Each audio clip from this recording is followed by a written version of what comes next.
पहलगाम आतंकी आक्रमण पर प्रतिशोध नहीं भारतीय सेना। ऑपरेशन सिंदूर रे पाकिस्तान रे थिबा आतंकी अड्डा को ध्वंस करने सहित बहु आतंकवादी को टार्गेट करथिले। एहा परे दुई देश मध्य युद्ध स्थिति उपजिथिला। एबे युद्ध विरति घोषणा होइथिले भी भितरे भितरे चापा उत्तेजना लागि रहिछि। आगो को युद्ध हेबार आशंका बढ़िछि। आसंतु जानिबा एने कोन कहुछि ज्योतिष शास्त्र। से संपर्क में ज्योतिर्वेद डॉक्टर सन्यासी महाराणा सहित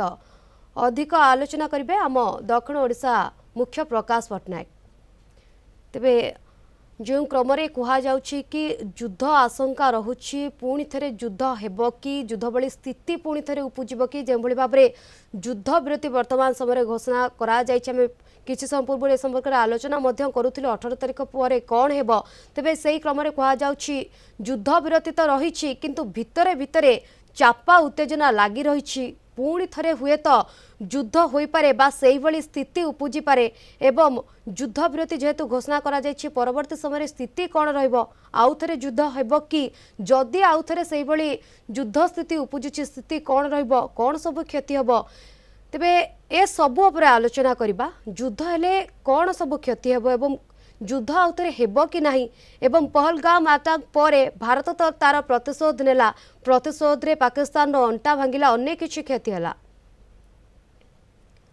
तेबे आलोचना करबा बाबद रे आम सहित जोड़ी होछन्ते दक्षिण ओडिशा मुख्य प्रकाश पट्टनायक। प्रकाश जेभଳି भाव में आलोचना करुथिले बा मु कहूथिले जो क्रम रे कि 18 तारिख पर कौन हम पुणी थे युद्ध हेब कि जदि पुणी थे भारत पाकिस्तान भितर सामरिक युद्ध हेब स्थिति कौन रहिबो ए बाबद आपण टिके अधिक आलोचना करंतु। निहाती रूपे देखो शिवानी एक कथा को आम कहीपर जे विश्वास गोटे एमिति शब्द जहां कि विभिन्न समय व्यक्तिगत स्वार्थ हो कि सामूहिक स्वार्थ आम ग्रहण करें प्रयोग कर विभिन्न समय एणु विश्वास को लेकिन सबकि चली जदि आम से विश्वास कथा कहवा से ज्योतिष शास्त्र कथा आसूची जहां कि दीर्घ वर्ष धरी आम विश्वास कर आसुचे ग्रहण कर तो जमीक आप प्रश्न रहा जे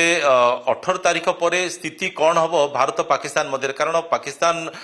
सरकार घड़ी की घोड़े छुटला परी विभिन्न समय विभिन्न कथा कहते 18 तारिख पर्यंत अस्त्र विरति अच्छे से कथा कहते किंतु एक कथा से बोधुए भूली जाउछन्ति जे भारतीय सेना माने को प्रकार मोहतड़ जवाब देइछन्ति को प्रकार पूर्वर अनेक समय परास्त करछन्ति से कथा बोधे भूली जाउछन्ति। तेबे से प्रसंग को जीवा नहीं जे प्रकृत में 18 तारिख पर कौन हम जदि आम ज्योतिष शास्त्र उपर जदि आम विश्वास करवा ताकू नहीं आम आलोचना करवा एथिबे आम सहित जोड़ी होइछन्ति ज्योतिर्विद डॉक्टर सन्यासी महाराणा। आगे नमस्कार। जमीक आम कहले जे अनेक समय ज्योतिष शास्त्र उपर आम विश्वास करिथाउ विभिन्न समय तो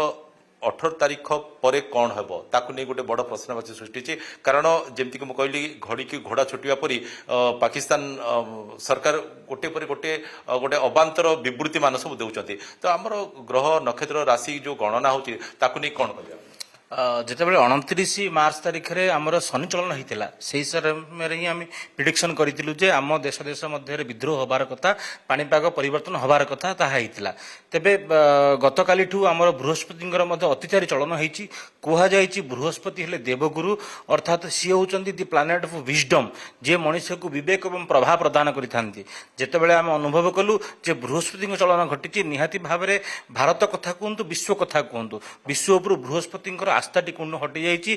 गुरुंर आशीर्वाद हटि जाइए जो मनीष पाखु देश राष्ट्र पाखु बृहस्पति गुरु दूरे जाती अतिचारी होती अति बेगर जाती से मनीषर मतिभ्रम हुए राष्ट्र मतिभ्रम हुए। ज्योतिष शास्त्र कथा ताहा नुह जी सब राष्ट्र को लेकिन चारिकठारे ठिया कर किंतु प्रकृत कथाटी हूँ ग्रह रूपी जनार्दन ग्रह को लेकिन स्वयं भगवान परिचालित होती आम समस्त छार मनुष्य मात्र। तेज बर्तमान जो परिस्थिति या शनि चलन पर बृहस्पति अत्याचारी होगापर 18 मई जो राहु केतु चलन करेंगे ताहा फल एक अघटन हबार संभावना अच्छी किंतु सबुठ सुंदर कथा हूँ जो मैंने न्याय रे कर्मर रे धर्मर रे आम भारत जितेबाला जहाँ कौन स्टेप नहीं जेकोसी कार्यक्रम नहीं निहाती भाव में से धर्म को कर्म को विचार कर निजर विवेक को संज्ञा आगे रखी नहीं एवं देश कथा कहतु देशवासी कथा को सारा विश्वर कथा कहतु भारत को धर्म विचार कराई तेणु आमर एठिकार जो प्रतिनिधि मान अच्छा हुए तो ବୃହସ୍ପତି ଅତିଚାରିତ ହେଲା ପରେ ସେମାନଙ୍କର ମାନସିକ ସ୍ଥିତି ଆଗକୁ ବଢ଼ିପାରେ ବା ବାଧାପ୍ରାପ୍ତ ହୋଇପାରେ। କିନ୍ତୁ ସବୁଠୁ ବଡ଼ ସୁନ୍ଦର କଥା ରହିବ ବୃହସ୍ପତିଙ୍କର ଶୁଭ ଦୃଷ୍ଟି ମଧ୍ୟ କୋଉଠି ନା କୋଉଠି ଭାରତ ଉପରେ ରହିଛି ଏବଂ ଆମ ରାଜ୍ୟ ଉପରେ ମଧ୍ୟ ରହିଛି ଏବଂ ପାକିସ୍ତାନର ଯେଭଳି ଭାବରେ କର୍ମର ଆଭିମୁଖ୍ୟ ପୂର୍ବରୁ ରହିଛି ନିହାତି ଭାବରେ ରାହୁ କେତୁ ତାକୁ ଫଳ ଦେବେ। 18 ମେ ପରେ ନିହାତି ଭାବରେ ଗୋଟେ ଖଣ୍ଡ ଯୁଦ୍ଧର ମଧ୍ୟ ଘୋଷଣା ହେବାର ସମ୍ଭାବନା ରହିଛି ଏବଂ ଆମେ ଅନୁମୟ କରିପାରିବା ଏଠି ଭାରତର ହିଁ ବିଜୟ ଲାଭ ହେବ, ଭାରତ ହିଁ ଆଗକୁ ବଢ଼ିବ। ଭାରତର ଯେମିତିକି ଆମେ ଭାରତୀୟ ସେନାଙ୍କର ପରାକ୍ରମ, ଭାରତୀୟ ସେନା କେତେ ଶକ୍ତିଶାଳୀ ସମଗ୍ର ବିଶ୍ୱକୁ ସେମାନେ ଦେଖେଇ ଦେଇଛନ୍ତି। ଗୋଟେ ଗୋଟେ କୁହାଯାଇପାରେ ଗୋଟେ ଝଲକରେ ସେମାନେ ଦେଖେଇଛନ୍ତି ଯେ ମାନେ ଯେମିତିକି ଆମେ କୁହାଯାଏ अभी ट्रेलर ही पिक्चर बाकी है जमी पूरा पिक्चर बाकी है जमी कहुए तो पूरा पिक्चर देखा बोधहुए पाकिस्तान लोक चाह बस पाकिस्तान सरकार बोधहुए चाह बस से विभिन्न समय विभिन्न प्रकार विवृत्ति देते जदि आम से ज्योतिष शास्त्र कथा जब आम विश्वास रखा जे एक्जाक्टली मे 18 पर स्थिति कौन रहिबो? मे 18 पर निहाती भाव में अनेक लोकंर चेहरा बाहर को आसीबो, जो माने मध्यस्थिता करथिले सेमानंगर इंटेंशन मध्य बाहर को आसीबो। जेतेबेले राहु प्रकार एक्सपोज होइजिबे सेमाने एवं राहु केतु जेतेबेले प्रकृति रे गोचर करिसंती सही समय जो माने अन्याय रहिबे सेमानंग प्रति से भयंकर स्थिति उत्पन्न हेबो। ताहा व्यतीत आमे सबुबेले गोटिए जिनिस को विचार करि परिबा राहु केतु जेतेबेले आमे नेगेटिव भाव में नौचंती तांकर पॉजिटिव फल मध्य रहिबो, ताहा कर्म को एवं भाग्य को विचार कर रहिबो। वर्तमान भारतर जहाँ ग्रह स्थिति अच्छी जहाँ परिस्थिति सिचुएसन अच्छी से भारत उच्च स्थान अच्छी एवं भारत बेनिफिटेड हम निहाती भाव में भारतीय व्यक्ति विशेष मान नेतृत्व में किसी फरक आसीपे किंतु जदि युद्ध हुए जदि कौन प्रकार युद्धर अवसंभावी परिस्थिति या हुए ताले भारत निहाती विजय लाभ कर भारतीय सेना तार ध्वजा उड़ेब। 18 मे एक इंपोर्टेंट डेट थिला जहाँ पूर्वर आम ज्योतिष विशारद मैंने विचार करी कहिथिले जे विश्व में एक हटचमट देखा देवार संभावना रही एवं यही परिस्थिति गोटे टिके मु रखिया माने हस्तक्षेप करे चाहे ता पूर्व से माने अलग अलग तारीख दउथिले केतले कहउथिले 6 तारीख केते कहउथिले 11 तारीख केतले 12 तारीख ए टाइप रो माने गोटे अलग अलग विवृत्ति जेमति गोटे लागुथिला जे सेमान टिके अस्थिर होई अछंती बोधुए भारतीय सेनाकर जो पराक्रम देखिले जो शक्ति से प्रदर्शन कले से बोधे से व्यस्त विव्रत हो पड़ते से बारंबार तारीख गुड़ी को घुंचाऊँच आउ शेष में एक कथा कहते बोधहुए से सब भगवान निर्देश जमीक आप कहले मे 18 तारीखटा गोटे गुरुत्वपूर्ण तारीख हाँपाई जाऊँगी गोटे हटचमट हाँपाई जाऊँगी बोधे सेमती किसी गोटे निर्देश अच्छी सूर्य उदय हवा पूर्व जो भाव में उषा लोक सूर्य पहुंची थाए गोटे ग्रह चलन हवा पूर्व तार पूर्व प्रभाव पृथ्वी उपरे बा भूखंड उपरे पड़ी थाए। आपण देखंतु गोटे कथा गुप्त रखा जाइछि जेतेबेले बृहस्पति चलन होइकी अतिचारी हुअंती सेतेबेले जो देश में जो राज्य जो व्यक्ति विशेष अधर्म रे थांती से शक्ति हरई बसंती एवं ये गुप्त कथाटी रहुछि पाकिस्तान तार बहुत बड़ शक्ति हरई सारिछि तेणु से आज तलस्तर होइकी बा निचस्थ होइकी अछि एवं सबुठ बड़ कथा रहुछि एही प्रभावटी तांको 29 मे रु पड़ी सारिछि ऑलरेडी एवं ए सिचुएशन से तैयारी करि सारिछंती पूरा राष्ट्र पई देखा जीवन ना राष्ट्र जे मुख्य अछन तांकर राशि कोन अछि तांकर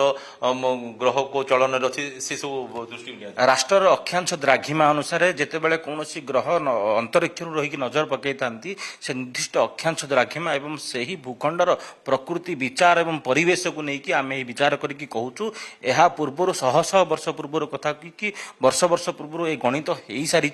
एवं से ही अनुसार यही नियमटी परिचालित होती। आज जो कथाटी अच्छी 18 मे कथा राहु एवं केतु जितेबाला से रवि चंद्रमा उपरक उपदृष्टि पकई पारती कर्म एवं धर्म को विचार करती एठी गोटे कथा आम कहीपरू जदि वर्तमान स्थिति रे पाकिस्तान पे सबुठ बड़ कथा रहिबो जदि सी निजको सरेंडर कर दिए कहीं तार भूखंड खंड हबार संभावना थिला जहाँ पूर्वर हो सारे बलुची अलग हवा डिक्लेयर कर सारे से तेणु पाकिस्तान पे बर्तमान गोटे बाट रोचे जहाँ ग्रह स्थिति कहूँ जदि सी भारत आखिर सरेंडर कर दिए बा मध्यस्थता कर दिए तापे ता जनसाधारण बहुत भल हम किंतु कथा जमीक आम गोटे धर्म विश्वासी है आमर जो ग्रह राशि नक्षत्र एक कथा को आम विश्वास करते राष्ट्र से सब ग्रहण विश्वास करते निहाती भाव में जो मैंने सूर्य चंद्र को विश्वास करते ज्योतिष विश्वास करने बाध्य ବାଧ୍ୟ ଯଦି କି ବିଶ୍ୱାସ ନ କଲା ତାହେଲେ ବିଶ୍ୱାସ ମୂଳେ ଏ ଜଗତ ବିଶ୍ୱାସ ବିନା ନାହିଁ ସତ୍ୟ ସେଇ କଥା ଅନୁସାରେ ଯଦି ବିଶ୍ୱାସକୁ ନେଇକି ବିଚାର କରିବା ଆଜି ମଧ୍ୟ ଗୋଟିଏ କଥା ରହିଛି ସେମାନେ ଚନ୍ଦ୍ରମାଙ୍କୁ ମାନନ୍ତି ଆମେ ସୂର୍ଯ୍ୟଙ୍କୁ ମାନୁ ଆମେ ସୂର୍ଯ୍ୟ ଚନ୍ଦ୍ର ଉଭୟକୁ ମାନୁ ତେଣୁ ପ୍ରକୃତିର ଆମେ ସମସ୍ତେ ବଶବର୍ତ୍ତ ହୋଇ ପରିସ୍ଥିତି ସବୁଠୁ ବଡ଼ ଜିନିଷ ଏବଂ ନିଜର କର୍ମ ସବୁଠୁ ବଡ଼ ଜିନିଷ ଯଦି ମଣିଷ କିଛି ଭୁଲ କରିଛି ଭୁଲ ମାର୍ଗ ଅଛି ତେବେ ତାଠୁ ବଡ଼ ସୁନ୍ଦର ବାଟ ହେଉଛି କ୍ଷମା ପ୍ରାର୍ଥନା କରିଦେବା ରାହୁ କେତୁର ଚଳନ ପାକିସ୍ତାନ ପାଇଁ କୌଣସି ପ୍ରକାର ଶୁଭଙ୍କର ନୁହଁ ନିହାତି ଭାବରେ ପାକିସ୍ତାନ ପ୍ରତିହତ ହେବ ଏବଂ ବହୁତ ବଡ଼ ଲସ୍କୁ ଯିବ ନିହାତି ରୂପେ ସେମାନେ ଏ କଥା ଶୁଣୁଥିଲେ ଜ୍ୟୋତିର୍ବିଦ ଯିଏ ଅଛନ୍ତି ସେ କିନ୍ତୁ ପୁରା ପ୍ରାଞ୍ଜଳ ଭାବେ ବୁଝାଇଛନ୍ତି ଯେ ଏମିତି ତ ଅତୀତର କଥା ଯଦି ଆମେ ଦେଖିବା ଭାରତୀୟ ସେନା ଅନେକ ସମୟରେ ତାଙ୍କର ପରାକ୍ରମ ଦେଖିଛନ୍ତି ତାଙ୍କର ଶକ୍ତି ପ୍ରଦର୍ଶନ କରିଛନ୍ତି ବିଭିନ୍ନ ଯୁଦ୍ଧରେ ମଧ୍ୟ ବିଜୟ ଲାଭ କରିଛନ୍ତି ଏଣୁ ଆଶା କରିବା ଯେ ପାକିସ୍ତାନ ସରକାର ଯେଉଁ ପ୍ରକାର ବିଚଳିତ ହୋଇକି ଯେଉଁ ପ୍ରକାର ଅସ୍ଥିରତା ଦେଖାଇବା ପାଇଁ ଉଦ୍ୟମ କରୁଛନ୍ତି ସେଥିରୁ ସେମାନେ କ୍ଷାନ୍ତ ହେବେ ନଚେତ୍ ପୁଣି ଥରେ ଭାରତୀୟ ସେନା ତାଙ୍କୁ ମୁହଁତୋଡ଼ ଜବାବ ଦେବେ ସେ କଥାକୁ ଯେ କେହି ବି ସ୍ୱୀକାର କରିବେ ନିହାତି ଭାବରେ ଧନ୍ୟବାଦ ପ୍ରକାଶ ଆପଣଙ୍କର ସବିଶେଷ ଆଲୋଚନା ପାଇଁ।